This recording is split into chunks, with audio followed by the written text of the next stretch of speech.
Hello everyone, welcome to PSC journey family. मेरा नाम विवेक कुमार है। रेगुलर बेसिस पे यहाँ पे सुबह 11 बजे करंट अफेयर की क्लासेस होती है जो कि पीएससी एग्जाम्स को डायरेक्ट फोकस करता है और हर एग्जाम्स के लिए ये आपका बेसिकली करंट अफेयर काफ़ी ज़्यादा इंपॉर्टेंट रहने वाला है जो हम लोग यहाँ पे डिस्कस करते हुए चलते हैं। बहुत सरल भाषा में हम लोग यहाँ पे करंट अफेयर कवर करते हैं और मोस्ट इंपॉर्टेंट चीज़ ये है कि यहाँ पे जो कंटेंट्स आपको प्रोवाइड किए जाते हैं वो आपको बाइलिंगुअल्स में प्रोवाइड की जाती है। यानी अगर आप हिंदी मीडियम से बिलोंग करते हैं या फिर इंग्लिश मीडियम से कैटेगरी से बिलोंग करते हैं तो दोनों भाषाओं में आपको यहाँ पे नोट्स प्रोवाइड किया जाता है ताकि किसी भी तरह का कोई भी प्रॉब्लम्स यहाँ पे आपको फेस करना ना पड़े। इसके अलावा सेशन के एंड में आपका टेस्ट भी होता है, कुछ एमसीक्यू क्वेश्चंस भी हम लोग वहाँ पे कवर करते हैं ताकि एक तरह से आपका रिवीजन होता हुआ चले और अच्छे से आपकी तैयारी कवर होते हुए चले।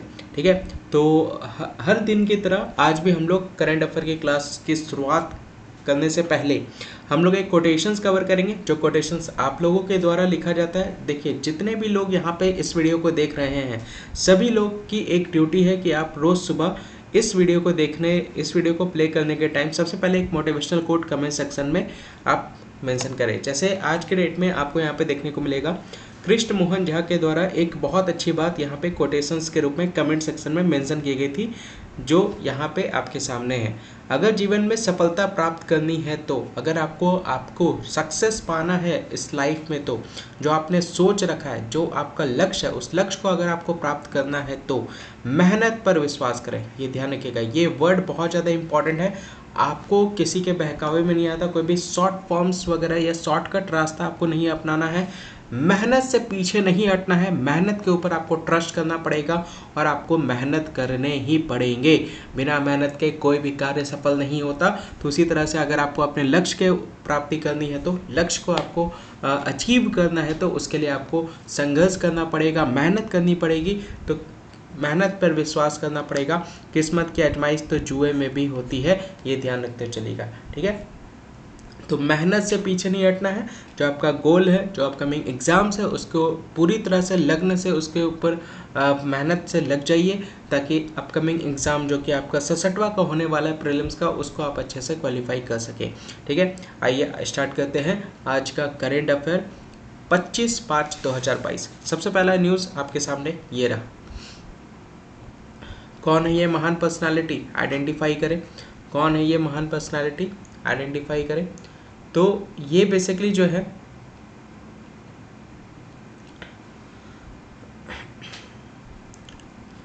कौन है ये बताइए। तो ये बेसिकली स्वास्थ्य मंत्री है मनसुख मंडाविया। इनके द्वारा वर्ल्ड हेल्थ असेंबली में यानी स्वास्थ्य मंत्री ने विश्व स्वास्थ्य सभा में 75वें सत्र को संबोधित किया। इन्होंने एड्रेस किया है वर्ल्ड हेल्थ असेंबली को। मनसुख मंडाविया, याद रखिएगा कौन है, हमारे देश के स्वास्थ्य मंत्री हैं। ठीक है, स्वास्थ्य मंत्री हेल्थ, देखिए यहाँ पे मनसुख मंडाविया, याद रखिएगा हेल्थ मिनिस्टर है, स्वास्थ्य मंत्री है, जिन्होंने 23 मई को संबोधन किया है 75वें सत्र का वर्ल्ड हेल्थ असेंबली का। कहाँ पे ये असेंबली का संबोधन हुआ है, यानी ये असेंबली कहाँ पे इस इवेंट का आयोजन किया गया था, तो इस इवेंट का आयोजन जेनेवा में किया गया था। जेनेवा कहाँ पे है, स्विट्जरलैंड में है, ये ध्यान रखते हुए चलेगा। तो स्वास्थ्य मंत्री मनसुख मंडाविया ने 23 मई को जिनेवा में विश्व स्वास्थ्य सभा के 75वें सत्र को संबोधित यहाँ पे इनके द्वारा किया गया है। He stressed on the need to build a resilient global supply chain to enable equitable access to vaccine and medicine. देखिए, इनके द्वारा जो वहाँ पे जो जोर दिया गया है, जो बातें वहाँ पे रखी गई है, उन्होंने टीकों और दवाओं तक समान पहुँच को सक्षम करने के लिए एक लचीली वैश्विक आपूर्ति श्रृंखला बनाने की आवश्यकता पर जोर दिया है। यानी हर जगह पर इक्वल बेसिस पर, ठीक है, समान रूप से सभी जगह पर वैक्सीन्स और मेडिसिन्स को पहुंचाने के लिए इनके द्वारा एक चेन क्रिएट किया गया, एक चेन के द्वारा एक चेन बिल्ड किया गया है और उसी के बारे में इन्होंने यहाँ पर बात रखी है 75वें सत्र में विश्व स्वास्थ्य संघ में, जो कि कहाँ पे हो रहा है, ये आपका जेनेवा में हो रहा है, जो कि आपका स्विट्जरलैंड में पड़ता है। मैप अभी दिखाऊंगा तो क्लैरिटी होते हुए चलेगी। मैप के साथ आपको सारे न्यूज़ कवर कराता हुआ चल रहा हूँ ताकि किसी भी तरह का कोई भी प्रॉब्लम्स आपको ना हो, हर एक चीज़ें बहुत बारीकी से क्लियर होते हुए चले और हर एक लोकेशन को आप अच्छे से कनेक्ट कर सके। विश्व health assembly is the forum through which the world health organization is govern by its 194 member states, यानी विश्व स्वास्थ्य सभा वह मंच है जिसके माध्यम से विश्व स्वास्थ्य संगठन अपने 194 सदस्य राज्यों द्वारा शासित होता है। ये ध्यान रखते हुए चलेगा। तो ये बेसिकली जो है, ये संबोधन जो मनसुख मंडाविया के द्वारा किया जा रहा है वो जेनेवा में किया जा रहा है। जेनेवा कहाँ पर है? जेनेवा आपका स्विट्जरलैंड में पड़ता है। ठीक है, स्विट्जरलैंड का मैप आप यहाँ पे देख सकते हैं। स्विट्जरलैंड कौन कौन देशों के साथ ये बेसिकली अपना बाउंड्री टच करता है? तो एक आप देख सकते हैं फ्रांस के साथ अपना बाउंड्री शेयर कर रहा है, जर्मनी के साथ बाउंड्री शेयर कर रहा है, ऑस्ट्रेलिया के साथ बाउंड्री शेयर कर रहा है, इटली के साथ बाउंड्री शेयर कर रहा है। यहाँ पे आप देख सकते हैं। अगर मैं इसकी कैपिटल की बात करूँ तो यहाँ पे आप देख सकते हैं बर्न है जो इसका कैपिटल है, ये ध्यान रखते चलेगा। बर्न इसका कैपिटल है। और ये जो मीटिंग जो बेसिकली हुई है वो कहाँ पे हुई है? ये मीटिंग यहाँ पर हुई है। दिस इज जेनेवा, याद रखिएगा, जेनेवा। ठीक है, ठीक है। ये जुरिच भी याद रखते चलेगा, इम्पॉर्टेंट जगह है। ठीक है, लोकेशंस आपको क्लियर होते हुए चलना चाहिए, ये ध्यान रखिएगा। यहाँ पे लेक जेनेवा, जेनेवा के नाम से एक झील भी है, ये ध्यान रखिएगा, जेनेवा के पास स्थित है लेक जेनेवा, ये ध्यान रखते हुए चलेगा। स्विट्जरलैंड में ही ये आपका पड़ता है। ठीक है, क्लियर। तो ये लोकेशन ये ध्यान रखते हुए चलेगा। चलिए आगे बढ़ते हैं। नेक्स्ट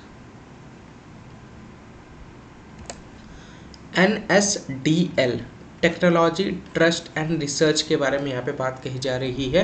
तो NSDL के द्वारा, क्या होता है? नेशनल सिक्योरिटी से संबंधित ये आपका है।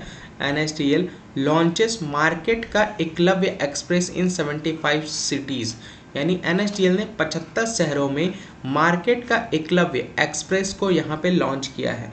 इंडिया का लार्जेस्ट डिपोजिटरी, यानी भारत की सबसे बड़ी डिपोजिटरी कौन सी है? देखिए यहाँ पर नेशनल सिक्योरिटीज डिपोजिटरी लिमिटेड। ठीक है, नेशनल सिक्योरिटी डिपोजिटरी लिमिटेड जो कि भारत की सबसे बड़ी डिपोजिटरी है, हैज़ लॉन्च्ड मार्केट का एकलव्य एक्सप्रेस, ने मार्केट का एकलव्य एक्सप्रेस को यहाँ पे लॉन्च किया है। It is an online investment. ये क्या है? एकलव्य एक्सप्रेस क्या है? ये एक ऑनलाइन इन्वेस्टमेंट अवेयरनेस प्रोग्राम है स्टूडेंट्स के लिए, that will be conducted in 8 different languages including Hindi, यानी हिंदी सहित 8 विभिन्न भाषाओं में ये जो है आयोजन किया गया। छात्रों के लिए एक ऑनलाइन निवेश जागरूकता कार्यक्रम है जो हिंदी सहित 8 विभिन्न भाषाओं में आयोजित यहाँ पे किया जा रहा है, ये ध्यान रखिएगा। The program would serve as a beginners guide, एक तरह से यह कार्यक्रम जो है वो युवाओं के लिए निवेश के लिए एक शुरुआती मार्गदर्शक के रूप में काम करेगा for investing for the youth. Youth को कहाँ पे इन्वेस्ट करना है और कहाँ नहीं करना है, ये एक इन्वेस्टमेंट अवेयरनेस ऑनलाइन प्रोग्राम है जो कि बेसिकली स्टूडेंट्स के लिए यहाँ पे इसको लॉन्च किया जा रहा है, मार्केट का एकलव्य एक्सप्रेस, ताकि स्टूडेंट किसी भी तरह का कोई भी फ्रॉड वगैरह हो रहा हो या गलत जगह पे वो इन्वेस्ट ना करे और उनका पैसा कहीं पे गलत तरीके से इन्वेस्ट ना हो जाए, उसको अवेयरनेस करने को लेकर के ये बेसिकली एकलव्य एक्सप्रेस को यहाँ पे लॉन्च किया जा रहा है नेशनल सिक्योरिटीज डिपॉजिटरी लिमिटेड के द्वारा, जो कि दुनिया की, भारत की सबसे बड़ी डिपॉजिटरी है, ये ध्यान रखते हुए चलेगा। It will be launched in across 75 cities, इसे 75 शहरों में लॉन्च किया जाएगा, ये भी बात ध्यान रखते चलेगा। 8 विभिन्न भाषाओं में इसको लॉन्च किया जाएगा, हिंदी सहित भाषाओं में इसको लॉन्च किया जाएगा, ये ध्यान में रखते हुए चलेगा, ताकि जो यूथ है वो सही जगह पर अपने अमाउंट को, अपने पैसे को वो इन्वेस्ट कर सके, ये ध्यान में रखते हुए चलेगा। ठीक है, मार्केट का एकलव्य एक्सप्रेस यानी मार्केट के पूरे अप्स एंड डाउन्स के बारे में, हर स्टॉक एक्सचेंज के बारे में 75 शहरों में ये आपका NSDL जो है वो इस एक्सप्रेस के माध्यम से, एकलव्य एक्सप्रेस के माध्यम से यूथ तक सारे इन्फॉर्मेशंस पहुंचाएगा। ठीक है, तो ये ध्यान रखते हुए चलेगा। आइए आगे बढ़ते हैं, नेक्स्ट न्यूज़ की तरफ बढ़ते हैं। यहाँ पे आपको चैंपियन आपको देखने को मिलेगा। ये टीम है, कौन सी टीम है? ये टीम है हरियाणा की, हरियाणा की टीम है। इन्होंने बीट किया है, किसको बीट किया है? इन्होंने बीट किया है झारखंड को। किसको बीट किया है? झारखंड को। ये कहाँ पे हो रहा था? असम में, ठीक है, सॉरी मणिपुर में हो रहा था। हरियाणा ने बीट किया झारखंड को hockey India sub junior championship में। हरियाणा ने झारखंड को हराकर hockey India sub junior championship जीता है। तो hockey Haryana emerged winner of the hockey India sub junior women's national championship 2022 after defeating hockey Jharkhand 2-0 in the final in Imphal. Imphal में ये मैच हो रहा है, कहाँ पे? मणिपुर में, ऑन 22 मई 2022। तो हरियाणा 22 मई 2022 को इम्फाल में फाइनल में हॉकी झारखंड को 2-0 से हराकर हॉकी इंडिया सब जूनियर महिला राष्ट्रीय चैंपियनशिप 2022 का विजेता बना है। कौन? हॉकी हरियाणा, ठीक है। UP hockey defeated MP hockey 3-0 to secure third place in the tournament. तो यूपी हॉकी ने एमपी हॉकी को 3-0 से हराकर टूर्नामेंट में तीसरा स्थान हासिल किया। तो पहला स्थान किसके पास था? हरियाणा के पास। दूसरा स्थान किसके पास है? झारखंड के पास। तीसरा स्थान कौन है? यूपी है। और चौथा स्थान जो है वो एमपी है, मध्य प्रदेश है, ठीक है। Pushpanjali Sonkar, Manisha Patil and Purnima Yadav scored a goal is to help Uttar Pradesh hockey sealed third place. तो पुष्पांजलि सोनकर, मनीषा पटेल और पूर्णिमा यादव ने एक एक गोल करके उत्तर प्रदेश हॉकी को तीसरा स्थान दिलाने में मदद की है। तो तीसरा स्थान पहुंचा ना 3-0 से हरा करके। तो 3 गोल किया। 3 गोल किसके द्वारा किया गया? तो ये तीनों के द्वारा 3 गोल किए गए हैं, जिसकी वजह से यूपी जो है वो आपका थर्ड पोजीशन पे आ गया है। और थर्ड पोजीशन पे उन्होंने अपना जगह बनाया है फर्स्ट पे। लेकिन चैंपियनशिप जो बनी है वो हरियाणा की टीम बनी है, झारखंड को हरा करके सब junior championship, hockey India sub junior championship. कहाँ पे हो रहा है ये मैच? ये मैच कहाँ पे हुआ था? ये मैच हुआ था इम्फाल में 22 मई को। इम्फाल कहाँ पे पड़ता है? इम्फाल पड़ता है मणिपुर में। यहाँ पे आप देख सकते हैं मणिपुर का मैप आपके सामने है। देखिए कौन कौन से बॉर्डर को टच कर रहा है। तो नागालैंड भारत के राज्य, दूसरा असम, तीसरा मिजोरम। 3 राज्यों के साथ ये बॉर्डर अपना शेयर करता है। और इसका कैपिटल आप यहाँ पे देख सकते हैं इम्फाल है। और यहीं पे ये टूर्नामेंट आपका वुमेन्स टूर्नामेंट हो रहा था हॉकी का, ठीक है, इम्फाल में। लोकेशंस क्लियर हो गया। देखिए 3 तरफ से भारत के साथ, ये भारत के राज्यों के साथ बाउंड्री शेयर करता है। और एक तरफ से म्यांमार के साथ यहाँ पे बाउंड्री शेयर करता है। ये ध्यान रखते हुए चलिएगा, ठीक है, ठीक है। चलिए आगे बढ़ते हैं। नेक्स्ट अगला न्यूज़ यहाँ पे आपको 2 कंट्री का मैप आपको दिख रहा होगा। ये तो हमारा प्यारा भारत है, ये तो बहुत अच्छे से पहचान गए। ये किस कंट्री का फ्लैग है?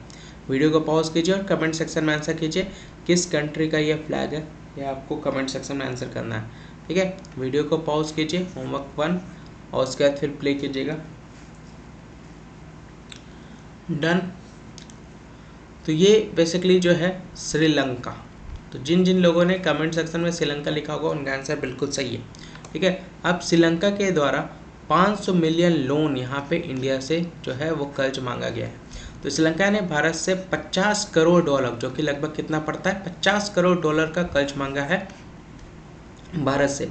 The Sri Lankan cabinet has approve seeking a $500 million loan from the Exim bank of India. देखिए श्रीलंकाई मंत्रिमंडल ने भारतीय एक्सिम बैंक ऑफ इंडिया से $500 मिलियन के ऋण की मांग को मंजूरी दे दी है।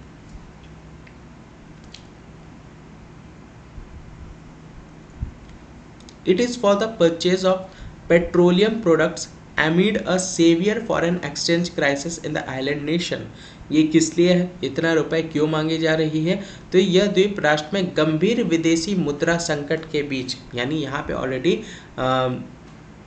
इकोनॉमिकल इमरजेंसी लगा हुआ है, ठीक है, फॉरेन एक्सचेंज क्राइसिस हो रखा है। तो विदेशी मुद्रा संकट के बीच पेट्रोलियम उत्पादों की खरीद के लिए बेसिकली ये रुपए जो है वो यहाँ पे मांग की गई है भारत से। देखिए वहाँ पे जितने भी प्लांट्स है, बिजली है, जितने भी बसेस वगैरह हैं, वो सारे फ्यूल से, पेट्रोलियम से आपके रन होते हैं। ऑब्वियस ही बात है, अगर वहाँ पे पेट्रोलियम पूरी तरह से समाप्त है और अगर वहाँ पे पेट्रोलियम अगर वो नहीं खरीदते हैं तो ऑब्वियस सी बात है वहाँ पे बिजली की संकट वैसे भी चल रही है। क्यों चल रही है? क्योंकि पेट्रोल उतने ज़्यादा में नहीं है ताकि बिजली को 24 आवर सप्लाई दिया जा सके। तो मुश्किल से 6 से 7 घंटे वहाँ पे बिजली रहती है। अब जब फ्यूल ही कम है तो ऑब्वियसली बात है बिजली तो कम रहेगी ही, तो फ्यूल ज़्यादा से ज़्यादा पेट्रोलियम प्रोडक्ट्स ज़्यादा खरीदे जाएंगे ताकि वहाँ पे सारे प्लांट्स में इसको पहुँचाया जा सके और फ्यूल्स की पूर्ति पूरी हो सके, ताकि वहाँ पे बिजली का संचालन, जितने भी पब्लिक ट्रांसपोर्ट है उसका संचालन प्रॉपर तरीके से हो सके। ठीक है, तो उसी के लिए ये बेसिकली ऋण जो है ये मांगी गई है। Sri Lanka had already received $500 million from the Exim bank of India and another 200 million from the state bank of India for oil funds. देखिए, इसके पहले ही श्रीलंका को पहले ही भारतीय एक्सिम बैंक ने, इससे पहले ही एक्सिम बैंक के द्वारा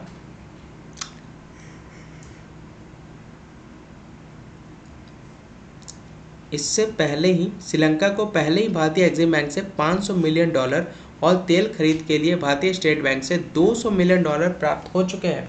ऑलरेडी ये सारे पैसे श्रीलंका भेजे जा चुके हैं।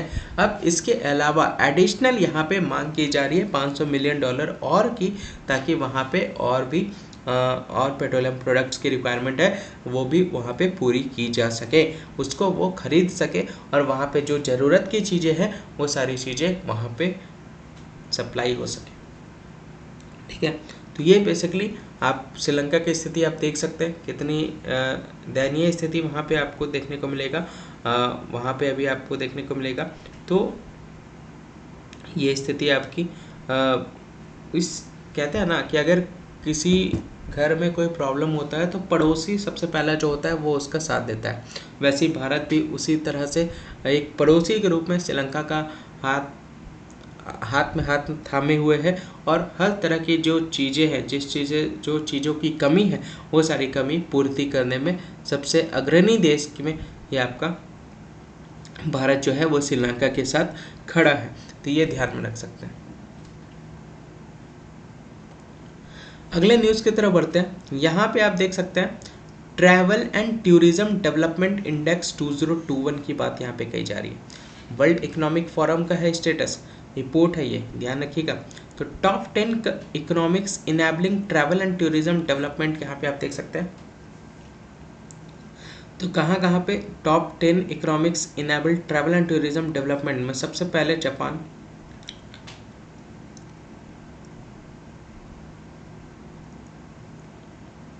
United States, Spain, France, Germany, Switzerland, Australia, United kingdom, Singapore, Italy. Bharat top 10 में नहीं। भारत टॉप 10 में क्या, भारत का स्थान जो है वो 54th नंबर पे है। भारत का स्थान कितने नंबर पे है? भारत का स्थान आप देख सकते हैं। इंडिया का स्थिति और भी ज़्यादा खराब हो गई है, 8 स्थान और जो है वो आपका फॉल किया है, ड्रॉप किया है। वर्ल्ड इकोनॉमिक फोरम में travel and tourism development index में भारत 8 रैंक और गिरा है WEF के, ये ध्यान रखिएगा। वर्ल्ड इकोनॉमिक फोरम विश्व आर्थिक मंच का यात्रा और पर्यटन विकास सूचकांक, जिसमें 117 देश शामिल है।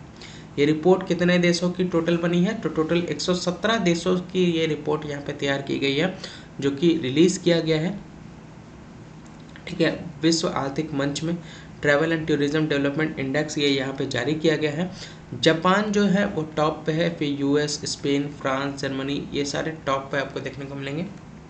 ठीक है, टॉप लिस्ट में टॉप 5 कंट्री आपके सामने, Japan, United States, Spain, France, Germany are at top of the list. तो जापान, संयुक्त राज्य अमेरिका, स्पेन, फ्रांस और जर्मनी सूची में सबसे ऊपर है। भारत कहाँ पर एग्जिस्ट करता है? तो भारत का स्कोर जो है वो 4.2 है। यहाँ पे आप देख सकते हैं जापान का स्कोर है 5.2, यूनाइटेड स्टेट्स 5.2, स्पेन 5.2, 5.1, 5.1। ये टॉप 5 का आपको देखने को मिलेगा। टॉप 10 देख सकते हैं 4.9 से 5.2 तक का रेंज आपको यहाँ पे देख सकते हैं। लेकिन भारत का जो स्कोर है वो भारत का स्कोर 4.2 है। रैंक की बात करें तो कितना रैंक है? 54। यहाँ पे आप देख सकते हैं 54वां स्थान पर है भारत। पहले कितना स्थान पे था? 6 स्थान गिरा है। तो पहले कितना स्थान पे था? तो पहले 46 पे था, 8 स्थान यहाँ पे गिरा है। तो ये अब जा कर के कितना हो गया है? 54th रैंक पे पहुंच गया। 2019 की तुलना में 8 कम है। ये 2019 का, ये 2019 है और ये 2022 है। आप देख सकते हैं 8 सीट का 8 यहाँ पे रैंक का यहाँ पे गिरावट आपको देखने को मिलेगा। आज के डेट में विश्व आर्थिक मंच के द्वारा जो यात्रा और पर्यटन विकास सूचकांक जारी किया गया है उस पर भारत का स्थान जो है वो 54वां आपको यहाँ पे देखने को मिलेगा। डेटा से पता चलता है कि भारत दक्षिण एशिया में शीर्ष स्कोरर है, लेकिन अगर हम लोग बात करें साउथ एशिया की तो साउथ एशिया में इंडिया जो है वो टॉप स्कोरर हासिल किया है, तो ये ध्यान में रख सकते हैं। ठीक है, तो आपको ध्यान क्या रखना है, भारत का स्कोर कितना है, भारत कितनावें स्थान में है आउट ऑफ 117 कंट्रीज। और टॉप कौन सा देश है, जापान, यूनाइटेड स्टेट्स और स्पेन। टॉप 5 याद नहीं रखना, टॉप 3 ही आपको ध्यान में रखते हुए चलना है। जापान, यूनाइटेड स्टेट और स्पेन आपको यहाँ पे देखने को मिलेगा। टॉप 3 में आपको travel and tourism development index में है और भारत का स्थान जो है वो 54वां स्थान है, ये ध्यान रखते हुए चलना है। ठीक है, नेक्स्ट आइडेंटिफाई करें कौन है। इनके द्वारा एक वर्ल्ड रिकॉर्ड बनाया गया, ठीक है, इतिहास रचा गया है। यह है भारतीय क्रिकेटर, ओपनर कहें तो ज़्यादा बेटर रहेगा, तो ये बेसिकली शिखर धवन। कौन है ये, शिखर धवन है। Shikhar Dhawan becomes the first player, ये पहले खिलाड़ी to hit 700 fours in IPL, यानी आईपीएल में 700 चौके लगाने वाले पहले खिलाड़ी बने। कौन, शिखर धवन। शिखर धवन पहले खिलाड़ी बन गए। पंजाब किंग्स ओपनिंग बैटर, देखिए अभी किसके तरफ से, आईपीएल में किसके तरफ से खेल रहा है, पंजाब किंग के तरफ से खेल रहा है। किसके तरफ से खेल रहा है, तो पंजाब किंग के तरफ से आपको यहाँ पे देखने को मिलेगा, पंजाब किंग के तरफ से ये खेल रहा है। Shikhar Dhawan has become the first player to hit 700 fours in the history of Indian Premier League. चलिए यहाँ पे आपका होमवर्क नंबर 2 आपको बताना है। होमवर्क नंबर 2, फाइनल, अभी आईपीएल चल रहा है ना, फाइनल में आईपीएल में अभी कौन पहुंचा है। एक टीम फाइनल पहुंच गई है, ठीक है, एक टीम पहुंच गई फाइनल में। तीसरा क्वेश्चन, फाइनल आईपीएल मैच 2022 कब खेला जाना है, कब खेला जाना है, डेट बताइएगा। चौथा नंबर क्वेश्चन, पंजाब किंग के मालिक कौन है,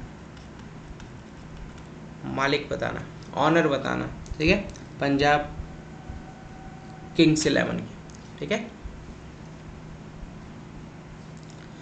तो यहाँ पे आप देख सकते हैं पंजाब किंग्स के सलामी बल्लेबाज Shikhar Dhawan Indian Premier league के इतिहास में 700 चौके लगाने वाले पहले खिलाड़ी बन गए हैं, ठीक है। Dhawan rich this feet during the last league stage of IPL 2022,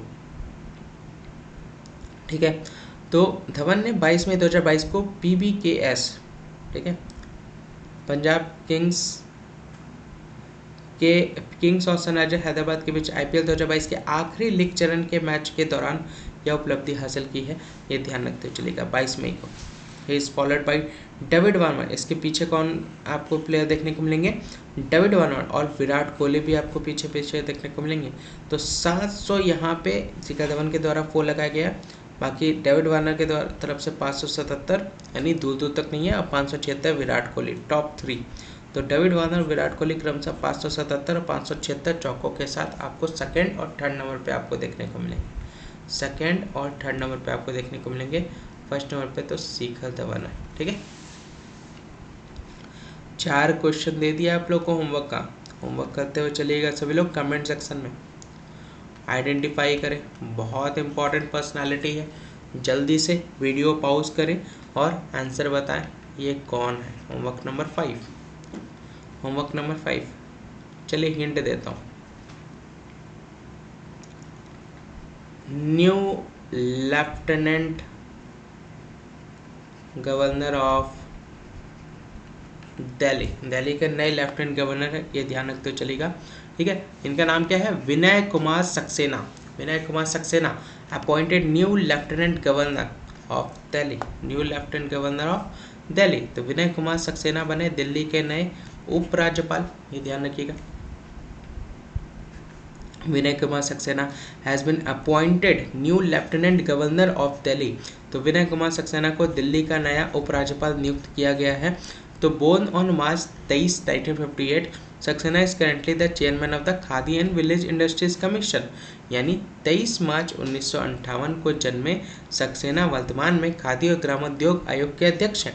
उन्हें 2015 में इस पद पर नियुक्त किया गया था। He was appointed to the post in 2015। ये ध्यान रखिएगा। Saxena will succeed Anil Baijal. अभी कौन थे, इसके पहले कौन थे? दिल्ली के लेफ्टिनेंट गवर्नर अनिल बैजल थे, जिनके इस्तीफे के बाद ये इस पोस्ट को ग्रहण किए हैं। यानी सक्सेना अनिल बैजल का स्थान लेंगे कौन? जिन्होंने 18 मई को व्यक्तिगत कारणों का हवाला देते हुए, यानी पर्सनल रीजंस का हवाला देते हुए इस्तीफा दे दिया। ये ध्यान रखिएगा। और उन्हीं की जगह यहाँ पे विनय कुमार सक्सेना ने लिया है यहाँ पे new lieutenant governor of Delhi के रूप में। ये ध्यान रखते हुए चलेगा। ठीक है। दिल्ली कहाँ पे पड़ता है? लोकेशन थोड़ा सा मैं आपको दिखा दूँ। दिल्ली जो है वो दो राज्यों से घिरा हुआ है। एक है हरियाणा और दूसरी तरफ है उत्तर प्रदेश। हरियाणा के से तीन तरफ से घिरा हुआ है। हरियाणा से आप देख सकते हैं, हरियाणा पूरा घिरा हुआ है। और इधर आपका उत्तर प्रदेश आपको देखने को मिलेगा। यानी पूर्वी दिल्ली जो है वो उत्तर प्रदेश से कनेक्टेड है। बाकी सभी दिल्ली जो है, उत्तरी, दक्षिणी, पश्चिमी दिल्ली, वो सब के सब जो है वो बेसिकली हरियाणा से कनेक्टेड है। ये ध्यान रखते हुए चलेगा। न्यू दिल्ली, ठीक है। ये सेंट्रल दिल्ली है, ये नॉर्थ दिल्ली है, ये नॉर्थ वेस्ट है, ये वेस्ट है, ये साउथ वेस्ट है। ठीक है। ये साउथ है, ये साउथ ईस्ट है, ये ईस्ट है। यहाँ पे आप देख सकते हैं। और यहाँ पे ये यमुना नदी आपको यहाँ पे देखने को मिल रहा होगा।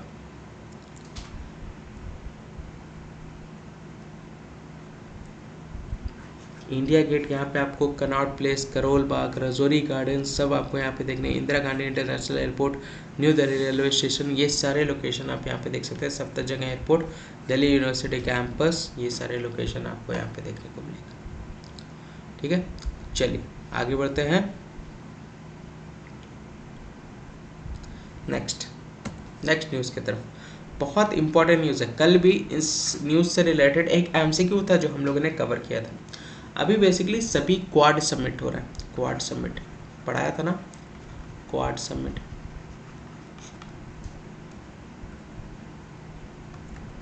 चलिए होमवर्क नंबर 6। क्वाड समिट कहाँ पे हुआ है, कहाँ पे हेल्ड हुआ है आपको बताना। क्वाड समिट, ठीक है।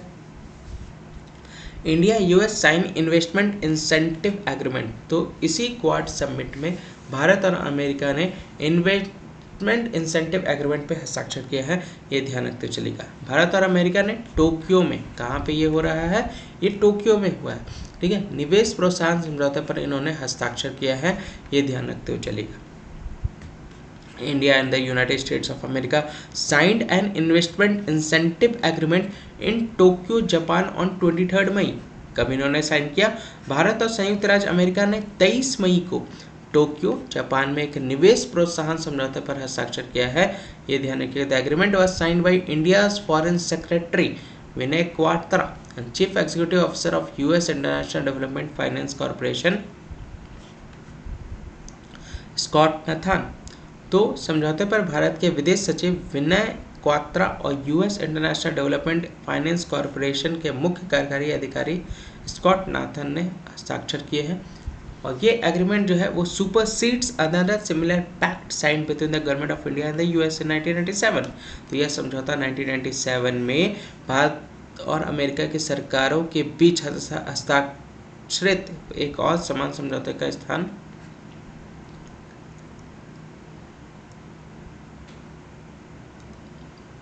अनदर सिमिलर पैक्ट आप देख सकते हैं गवर्नमेंट ऑफ इंडिया। देखिए इंडिया और यूएस के बीच में एक और एग्रीमेंट साइन हुआ था 1997 में। ये एग्रीमेंट उसी का जगह लिया है। ये ध्यान रखते चलेगा। जो 1997 में भारत और अमेरिका के बीच में इंसेंटिव इन्वेस्टमेंट एग्रीमेंट जो हस्ताक्षर हुए थे उसी का जगह यहाँ पे लिया गया है। ठीक है। तो कहाँ पे हुआ ये हस्ताक्षर?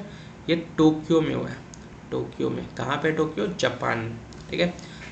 देखिए जापान का मैप आप यहाँ पे देख सकते हैं। लोकेशंस आप देख सकते हैं जापान का। चाइना यहाँ पे आप देख सकते हैं। रसिया आपको यहाँ पे देखने को मिलेगा। लेक खनका आप यहाँ पे देख सकते हैं। नॉर्थ कोरिया देख सकते हैं। साउथ कोरिया देख सकते हैं। ठीक है। चलिए होमवर्क नंबर 7। इस लाइन का नाम बताइए। एक बार और बताया था आपको। होमवर्क नंबर 7, ये लाइन का नाम बताइएगा। येलो सी आप यहाँ पे देख सकते हैं, सी ऑफ जापान आप देख सकते हैं, कोरिया स्ट्रेट देख सकते हैं, ये रास्ता कोरिया स्ट्रेट है, ईस्ट चाइना सी, फिलीपींस, पैसिफिक ओशन, बाकी ये जापान आपको यहाँ पे देखने को मिलेगा, और ये टोक्यो। ठीक है,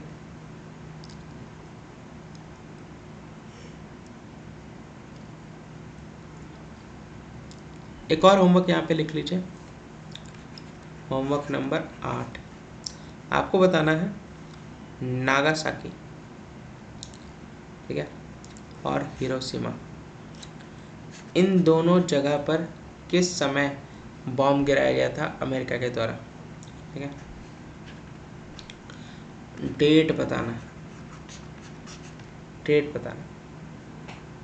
ठीक है, किस टाइम पे हिरोशिमा और नागासाकी, इतिहास में तो पढ़ा होगा आप लोगों ने, बहुत डिटेल में आप लोगों ने पढ़ा होगा इसके बारे में। तो किस डेट को यहाँ पे बॉम्ब गिराया गया था, वो बॉम्ब किस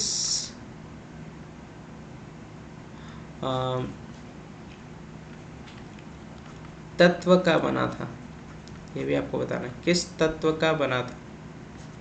ठीक है, ये भी आपको बताना है, ये होमवर्क नंबर 9। ठीक है,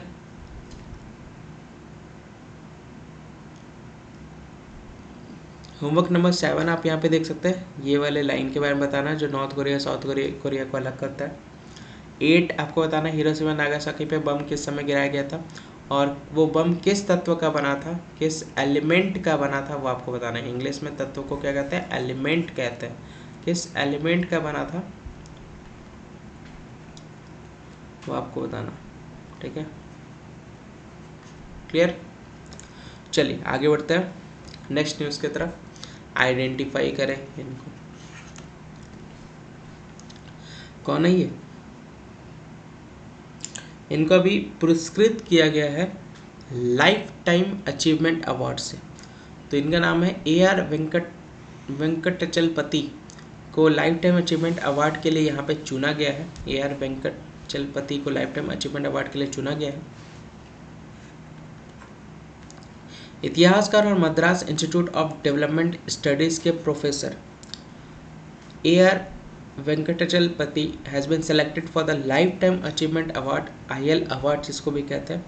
ये Canada based Tamil literary garden है जो कि 2021 के लिए इनको चुना गया।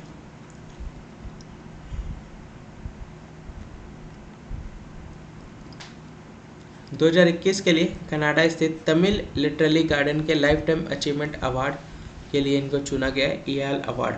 EL अवार्ड एक लाइफ टाइम अचीवमेंट अवार्ड है जो कि साल में उनको दिया जाता है annually to someone who has made a very significant contribution to the growth or study of Tamil literature। यानी ये साल में वह लाइफ टाइम अचीवमेंट अवार्ड है जो हर साल किसी एक व्यक्ति को, किसी ऐसे व्यक्ति को दिया जाता है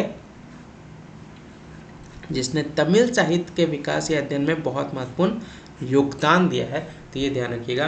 तो लाइफ टाइम अचीवमेंट अवार्ड जो है, जो कि Canada based Tamil literary garden award है, जिसको IL अवार्ड के नाम से भी जाना जाता है, वो AL वेंकटचलपति को यहाँ पे दिया गया है। ये ध्यान में रखते हुए चलेगा।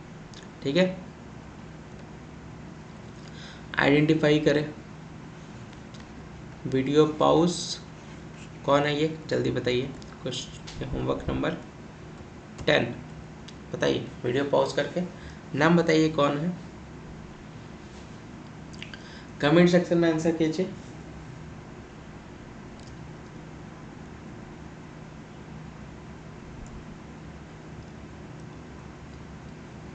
द राइट आंसर इज ज्योति याराजी। ये ध्यान रखिएगा, इनके द्वारा 100 मीटर हर्डल्स नेशनल रिकॉर्ड यहाँ पे UK में बनाया गया। तो ज्योति याराजी ने UK में अपना ही 100 मीटर बाधा तोड़ कर राष्ट्रीय रिकॉर्ड तोड़ दिया है। Jyothi Yarraji smash the women's 100 metre hurdle national record for the second time in less than 2 weeks while running the event at the Lockburg International Athletes Meet in the UK में, यूनाइटेड किंगडम, कहाँ पे, लगबर्ग में। तो ज्योति याराल जी ने 2 सप्ताह से भी कम समय में दूसरी बार महिलाओं की 100 मीटर बाधा दौड़ का राष्ट्रीय रिकॉर्ड तोड़ा और ब्रिटेन में लफबोरो इंटरनेशनल एथलेटिक्स मीट प्रतियोगिता यहाँ पे इनके द्वारा जीती गई है। कितने साल की है ये सिर्फ और सिर्फ 22 साल की है। कहाँ से बिलोंग करती है? आंध्र प्रदेश से बिलोंग करती है। ठीक है, 23 मई को आंध्र प्रदेश की 22 वर्षीय ने 13.11 सेकंड का समय निकालकर अपने पहले के 13.23 के राष्ट्रीय रिकॉर्ड को बेहतर बनाया, जो उसने 10 मई को लिमासोल में साइप्रस इंटरनेशनल मीट के दौरान देखा था। तो सिप्रस इंटरनेशनल मीट जो कि लिमासोल में हुआ था, वहाँ पे इन्होंने एक नया रिकॉर्ड बनाया था 13.23 सेकंड में 100 मीटर का रेस को लेकर के। और अब यहाँ पे 23 मई को इन्होंने अपना ही रिकॉर्ड वापस से नेशनल रिकॉर्ड तोड़ दिया है। ये 22 साल की लड़की जो कि आंध्र प्रदेश से बिलोंग करती है, ज्योति याराल जी,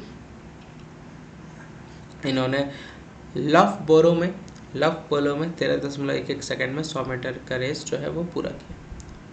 तो नेशनल रिकॉर्ड्स इन्होंने अपना ही तोड़ दिया, ये ध्यान रखते चलिएगा। उसी से रिलेटेड ये आपका न्यूज़ है। ठीक है, कहाँ पे ये मैच हुआ था? लवबर्ग। कहाँ पे है? यूनाइटेड किंगडम में। यहाँ पे आप देख सकते हैं लवबर्ग कहाँ पे पड़ता है? ये इंग्लैंड में पड़ता है, इंग्लैंड वाले एरिया में। ठीक है, कल मैंने आपको बताया था यूके और द ग्रेट ब्रिटेन में क्या डिफरेंसेस है। जिन्होंने नहीं देखा है लेक्चर, लास्ट लेक्चर देख लीजिएगा, वहाँ पे आपको पता चल जाएगा difference between the UK and the Britain. वहाँ पे ऑलरेडी हम लोग डिस्कस कर चुके हैं। नहीं तो फिर वीडियो के अंत में आपको यहाँ पे पॉपअप आपको दिखेगा कल के वीडियो का, तो उसको वहाँ पे भी क्लिक करके आप डायरेक्ट उसको कल का वीडियो आप देख सकते हैं।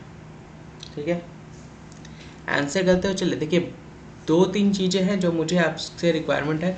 एक तो सबसे पहला चीज़, जब भी ये वाला क्लास आप ज्वाइन करें तो सबसे पहला काम आपको क्या करना है कि आपको मोटिवेशनल कोट लिखने हैं। कमेंट सेक्शन में मोटिवेशनल कोट लिखने हैं, ये ध्यान रखते चलेगा।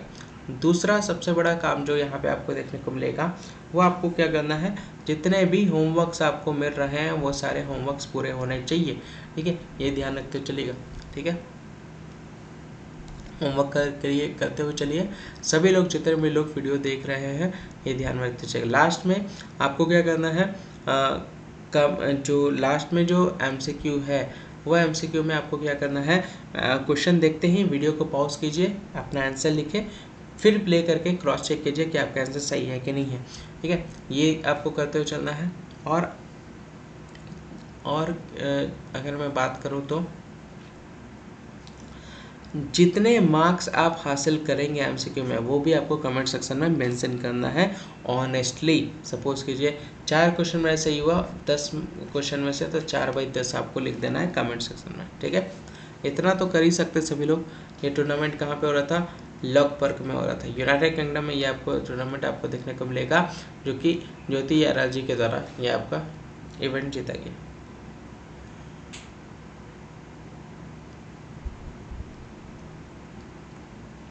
ठीक है, नेक्स्ट न्यूज़ यहाँ पे आपका है ड्रोन से रिलेटेड। ड्रोन से रिलेटेड बहुत पुराने टाइम से ये ड्रोन कनेक्टेड है हमारे लोगों के साथ। ड्रोन से रिलेटेड क्या न्यूज़ आपको यहाँ पे देखने को मिलेगा? ड्रोन से ये न्यूज़ आपको यहाँ पे देखने को मिलेगा कि ड्रोन्स का उपयोग जो सबसे पहला राज्य जो किया था, जो यहाँ पे कर रहा है स्वास्थ्य को लेकर, यहाँ पे आप देख सकते हैं स्वास्थ्य सेवा में ड्रोन लॉन्च करने वाला पहला भारतीय राज्य कौन सा है? तो उत्तराखंड स्वास्थ्य सेवा क्षेत्र में ड्रोन लॉन्च करने वाला पहला भारतीय राज्य बन गया है। तो Uttarakhand has become the first Indian state to roll out drones in the healthcare sectors.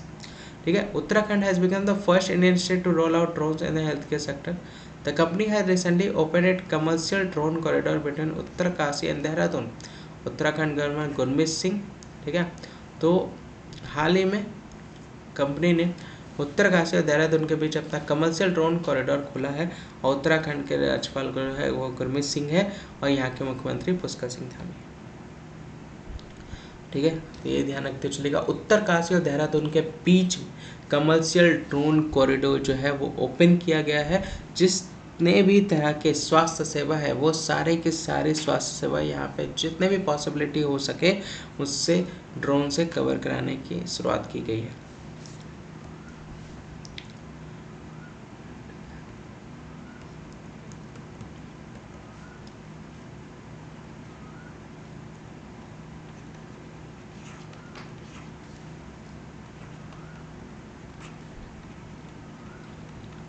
पहला राज्य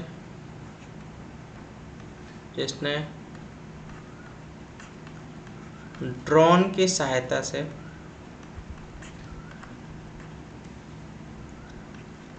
लॉकडाउन में दवाइयाँ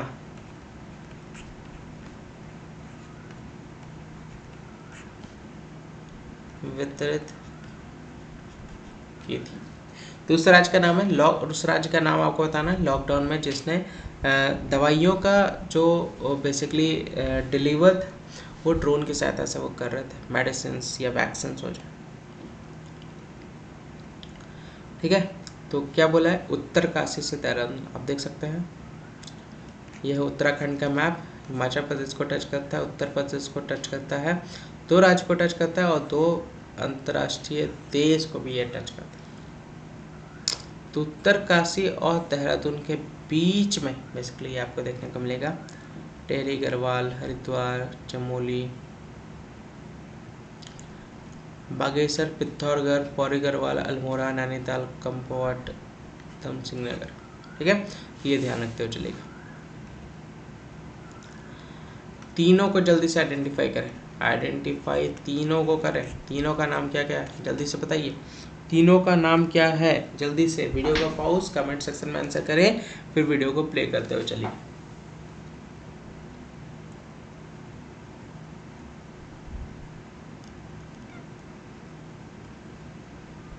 तो एमसीक्यू में भी ये क्वेश्चन आपको यहाँ पे देखने को मिलेगा। ठीक है,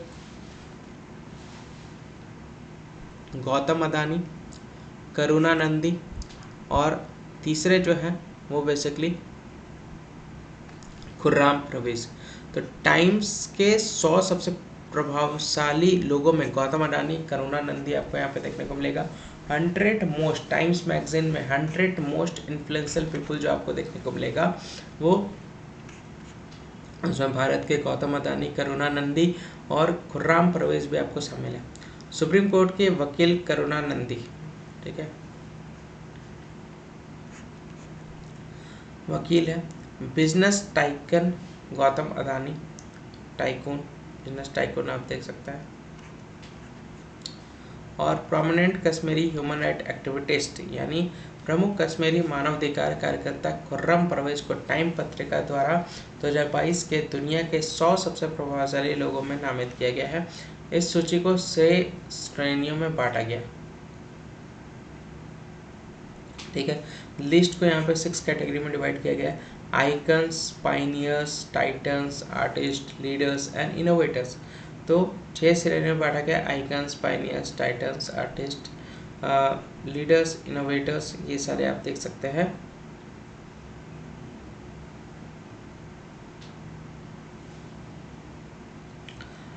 Adani has been named under the titans category. तो टाइटन्स कैटेगरी में आप यहाँ पे देख सकते हैं, टाइटन्स कैटेगरी में अडानी को रखा गया है, गौतम अडानी को, ये ध्यान रखते हुए चलिए। ठीक है, तो उसी से रिलेटेड ये न्यूज़ है, आपको तीनों के नाम याद रखते हुए चलने हैं, ये ध्यान में रखते हुए चलिएगा। ठीक है, तो ये पूरा आज का न्यूज़ एनालिसिस था। आइए अब हम लोग स्टार्ट करते हैं एमसीक्यू पोर्शन।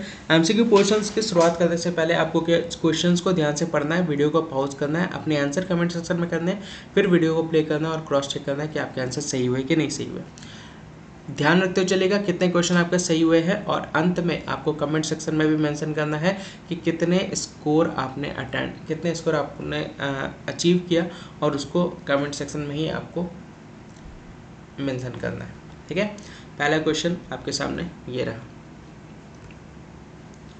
निम्नलिखित में से किसे टाइम के 100 सबसे प्रभावशाली 2022 में टाइटन श्रेणी में 7वां स्थान दिया गया। टाइटन श्रेणी में Who among the following has been ranked 7th in the Titans category in the Times 100 Most Influential 2022? A. Mukesh Ambani, B. Deepika Padukone, C. Priyanka Chopra, D. Gautam Adani. The right answer is option number D, Gautam Adani is the right answer. देखिए यहाँ पे हर question का explanation आपको detail में बाइलिंगुअल्स में यहाँ पे provide किया जा रहा है। यहाँ पे इस तरह से आपको देखने को मिलेगा। टाइम्स की 100 सबसे प्रभावशाली 2022 की सूची में टाइटन श्रेणी में भारतीय बिजनेस टाइकून गौतम अदानी को 7वां स्थान पर रखा गया। टाइम्स लिस्ट को 6 श्रेणियों में बांटा गया। Pioneers, icon, artist, titans, innovators, leaders. Titans category में अडानी का नाम एप्पल के सीईओ टिम कुक, लोकप्रिय अमेरिकी टीवी होस्ट ओपरा विनफ्रे के साथ आपको यहाँ पे देखने को मिलेगा। तो इस तरह से पूरा डिटेल में आपको हर क्वेश्चन यहाँ पे एक्सप्लेन किया गया है और ये आपको पीडीएफ्स में ही आपको प्रोवाइड कर दिया जाएगा। तो मई मंथ के जितने भी क्लास है उस सभी के पीडीएफ्स आपको सिर्फ और सिर्फ आपको प्रोवाइड किए जा रहे हैं 249 रुपीज़ में। ऑल मई क्लास पीडीएफ की जो प्राइस है वो 249 है। अगर आप मेरे ग्रुप में नहीं ऐड है तो आप इस नंबर पे आपको क्या करना है, व्हाट्सअप करना है। डिस्क्रिप्शन में भी मेरा नंबर दिया हुआ है, व्हाट्सअप करते ही आपको ग्रुप में ऐड कर दिया जाएगा और आप सारी चीज़ें कवर कर सकेंगे। अपडेट्स आपको वहाँ पे मिल चलेंगे, ठीक है। और पीडीएफ जिनको खरीदना हो आप यहाँ पे व्हाट्सअप कीजिए, यहीं पे आपको प्रोवाइड कर दिया जाएगा। दूसरा नंबर क्वेश्चन आपके सामने, अंतरराज्यीय परिषद की स्थापना किस वर्ष की गई थी? Which year was the inter state council setup? A 1990, 1991, 1997, 1999। Which one is the right answer?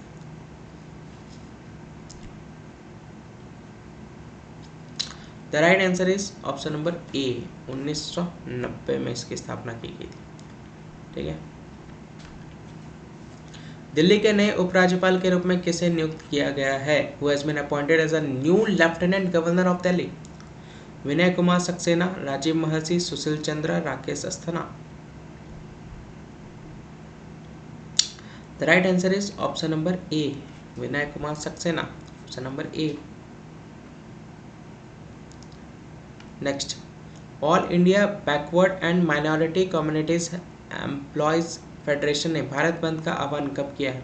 When has All India Backward and Minority Communities Employees Federation called for a Bharat बंद? कब भारत बंद की घोषणा इनके द्वारा की गई है? भारत बंद का आह्वान इनके द्वारा लिया गया है 25 मई, 26 मई, 27 मई, 28 मई। The right answer is option number A, 25 मई को ये भारत बंद को लेकर के इनके द्वारा आह्वान लिया गया, ये ध्यान रखते चलेगा। नेक्स्ट क्वेश्चन आपके सामने, एक दुर्लभ नीले पेट वाला कुकड़ी सांप किस राज्य में 112 साल बाद देखा गया? A rare blue bellied kukri snake was spotted in which state after 112 years? Assam, Arunachal Pradesh, Sikkim, Uttar Pradesh. The right answer is option number A, Assam is the right answer, Assam is the right answer. दक्षिण अफ्रीका के खिलाफ आगामी T20 श्रृंखला में भारत का नेतृत्व कौन करेगा? Who will lead India in its upcoming T20 series against South Africa? Shikhar Dhawan, K Rahul, Shreyas Iyer, Rishabh Pant.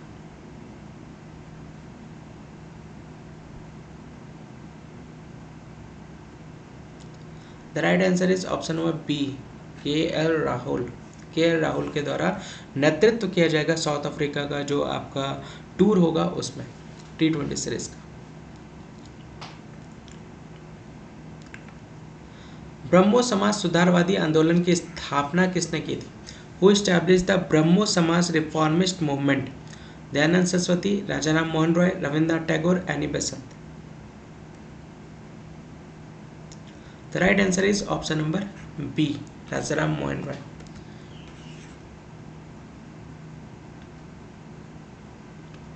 Next, विश्व स्वास्थ्य सभा के 75वें संस्करण का आयोजन स्थल कौन सा है? Which is the venue for the 75th edition of the World Health Assembly? Rome, Paris, Geneva, New York. Question number 8, ध्यान रखते चलिएगा कितने क्वेश्चंस आपके आंसर सही हो रहे हैं उसको आपको कमेंट सेक्शन में मेंशन करना है। The right answer is option number C, Geneva is the right answer, option number C, Geneva is Switzerland में ये आपको लोकेशन आपको यहाँ पे देखने को मिलेगा। और यहाँ पे जो एड्रेस किया गया है वो एड्रेस यहाँ पे हेल्थ मिनिस्टर मनसुख मंडाविया के द्वारा यहाँ पे किया गया।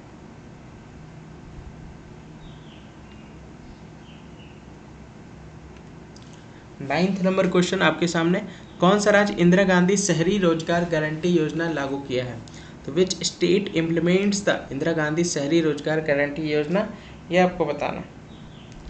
तो A Rajasthan, B Chhattisgarh, C Punjab, D Nagaland.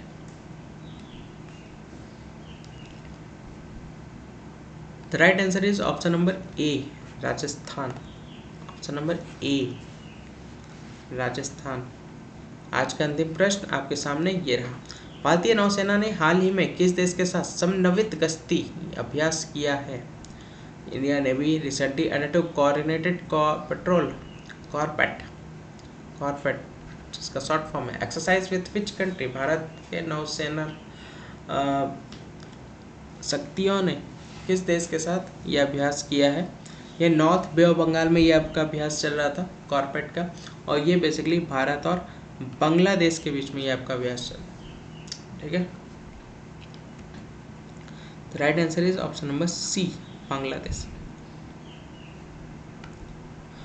तो आई होप ये वीडियो आपको पसंद आया होगा। वीडियो को ज़्यादा से ज़्यादा शेयर करते हुए चले, जितने भी ग्रुप्स हैं उन सभी ग्रुप्स में ये लिंक आप लोग शेयर करें, ताकि बाकी लोग भी करंट अफेयर को बहुत सरल शब्दों में कवर कर सकें। बाइलिंगुअल्स में आपको नोट्स प्रोवाइड किए जा रहे हैं, होमवर्क्स आपको 10+ क्वेश्चंस आपको प्रोवाइड किए जाते हैं डेली बेसिस पे। तो वीडियो को अगर आपने सब्सक्राइब नहीं किया है तो चैनल को सब्सक्राइब कर लीजिएगा और बेल आइकन पे भी क्लिक कर लीजिएगा टाइमली नोटिफिकेशन के लिए।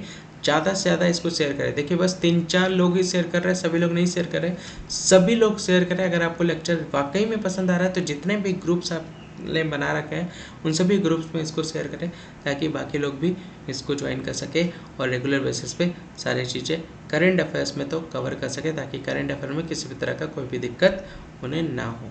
ठीक है, बाकी ये टेलीग्राम चैनल है, किसी भी तरह का डाउट फीडबैक क्वेरी आपको देना हो तो आप मुझे यहाँ पे शेयर कर सकते हैं। बाकी हम लोग अगले वीडियो में मिलते हैं। जय हिंद, जय भारत।